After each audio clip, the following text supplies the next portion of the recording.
രാജ്യം ട്രംപിന് വിൽക്കുന്നു, കർഷകരെ ഒറ്റുകൊടുക്കുന്നു, പാലുൽപ്പന്നങ്ങൾ അമേരിക്കയ്ക്ക് അടിയറവ് വയ്ക്കുന്നു. കഴിഞ്ഞ കുറച്ച് നാളുകളായി നമ്മൾ കേട്ട മുദ്രാവാക്യങ്ങൾ ഓർമ്മയുണ്ടല്ലോ.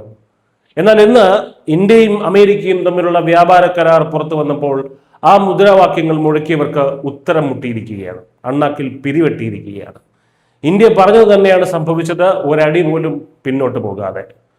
ഇന്ത്യൻ നയതന്ത്രത്തിന്റെ എക്കാലത്തെയും വലിയ വിജയമെന്നാണ് ഈ ഇടക്കാല കരാറിനെ വിശേഷിപ്പിക്കേണ്ടത്. പ്രധാനമന്ത്രി നരേന്ദ്രമോദിയുടെ ശക്തമായ നിലപാടിന് മുന്നിൽ അമേരിക്കൻ പ്രസിഡന്റ് ഡൊണാൾഡ് ട്രംപിന് വഴങ്ങേണ്ടി വന്നു എന്നതാണ് സത്യം.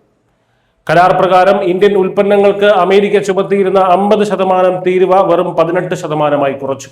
മാത്രമല്ല, റഷ്യൻ എണ്ണ വാങ്ങിയതിന്റെ പേരിൽ ഇന്ത്യയെ ഭീഷണിപ്പെടുത്തി അടിച്ചേൽപ്പിച്ച 25% പിഴയും ട്രംപ് ഭരണകൂടത്തിന് പിൻവലിക്കേണ്ടി വന്നു. പക്ഷെ ഇതിലെ ഏറ്റവും വലിയ വിജയം ഇതൊന്നുമല്ല. ഇന്ത്യൻ വിപണി തുറന്നു കൊടുക്കും, നമ്മുടെ കർഷകർ തകരും എന്ന് ഭയപ്പെടുത്തിയവർക്കുള്ള മറുപടിയാണ് ഈ കരാർ. പാൽ, വെണ്ണ, തൈര് തുടങ്ങിയ ക്ഷീര ഉൽപ്പന്നങ്ങളോ ഗോതമ്പ്, അരി, പച്ചക്കറികൾ തുടങ്ങിയ കാർഷിക വിളകളോ ഈ കരാറിന്റെ പരിധിയിൽ വരില്ല. അമേരിക്ക എത്ര സമ്മർദ്ദം ചെലുത്തിയിട്ടും ഞങ്ങളുടെ കർഷകരുടെ വയറ്റത്തടിച്ചുകൊണ്ട് ഒരു കച്ചവടത്തിനും ഇല്ല എന്ന് ഇന്ത്യ വെട്ടിത്തുറന്നു പറഞ്ഞു. ഇതൊരു ചെറിയ കാര്യമല്ല. $30 ട്രില്യൺ വലിപ്പമുള്ള അമേരിക്കൻ വിപണിയിലേക്കാണ് നമ്മുടെ ചെറുകിട വ്യവസായികൾക്കും കൈത്തറി കരകൗശല നിർമ്മാതാക്കൾക്കും വഴി തുറക്കുന്നത്. തുണിത്തരങ്ങൾ, തുകൽ, രത്നങ്ങൾ, ആഭരണങ്ങൾ എന്നിവയുടെ കയറ്റുമതി കൂടുമ്പോൾ ഗുണം ലഭിക്കുന്നത് ഇന്ത്യയിലെ സാധാരണ വ്യവസായികൾക്കാണ്. മേക്ക് ഇൻ ഇന്ത്യ പദ്ധതിക്ക് ഇതൊരു വലിയ ഊർജവുമാകും. ലക്ഷക്കണക്കിന് തൊഴിലവസരങ്ങളാണ് ഇതിലൂടെ സൃഷ്ടിക്കപ്പെടാൻ പോകുന്നത്.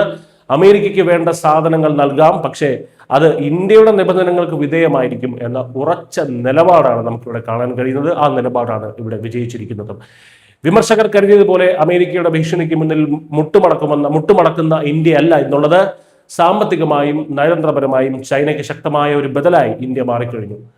എണ്ണയ്ക്കും വാതകത്തിനുമായി നമ്മൾ അമേരിക്കയുമായി സഹകരിക്കും, അത് നമ്മുടെ ആവശ്യമാണ്. എന്നാൽ അത് നമ്മുടെ പരമാധികാരമോ കർഷകരുടെ താല്പര്യമോ ബലി കഴിച്ചുകൊണ്ടല്ല എന്ന് ഈ കരാർ അടിവരയിടുന്നു.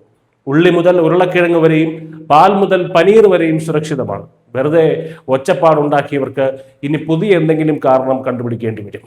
ചുരുക്കത്തിൽ, ഇന്ത്യയുടെ നട്ടെല്ല് വളഞ്ഞിട്ടില്ല എന്ന് ഈ കരാർ തെളിയിക്കുന്നു. കർഷകനെ സംരക്ഷിച്ചുകൊണ്ട് രാജ്യത്തിന്റെ സാമ്പത്തിക വളർച്ച ഉറപ്പാക്കുന്ന അഭിമാനകരമായ ഒരു കാൽവയ്പാണത്. News desk, news India Malayalam.